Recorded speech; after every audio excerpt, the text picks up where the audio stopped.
mean, we have 54% of university-educated women, and they are not in the positions that they should be in.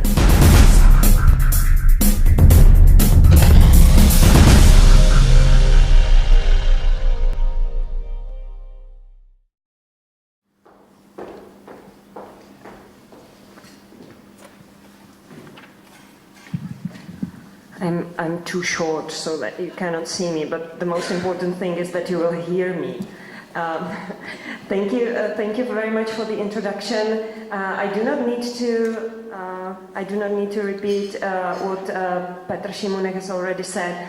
That the question is not whether it is important to have women in decision-making processes, but how do we get them into decision-making positions.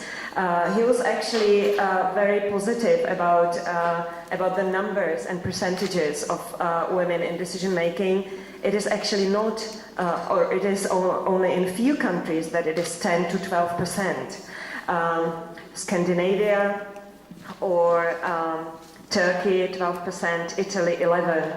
But in virtually all countries in the world, it is much less. 5% is the European kind of average. Germany has only 2.5% of women in CEO positions. Siemens is the only German company that has a woman on the top board. So the situation is really critical. And now we need to, I think we're all here to discuss how do we get women into decision-making positions, whether we adopt quotas, whether we adopt legislative quotas or just voluntary either company or party quotas, whether we adopt measures to harmonize work and family life, etc., etc. What I'm going to do today is actually talk about the quotas, because what seems to be the international experience is that voluntary measures do not work.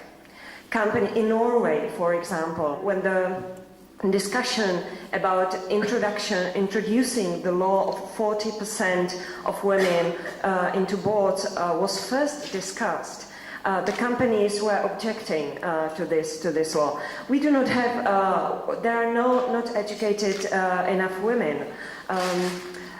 The quota law will only send token women into decision-making processes, etc., etc.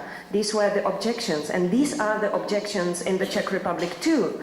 However, what turned out to be the case is that when companies were not obliged to have 40% women, when it was only the pre-phase of the quota law, the companies did nothing. Nowadays, there are problems with the quota law, of course. In Norway, almost everywhere, there are token women in decision-making positions when there is the quota law. However, most parties and most companies try to do their best to encourage educated, competent women into decision-making positions because they want to make profit, because the parties want to attract voters. They want to run as best as they can. So the objections towards token women and towards the lack of well-educated women on the market is not the case.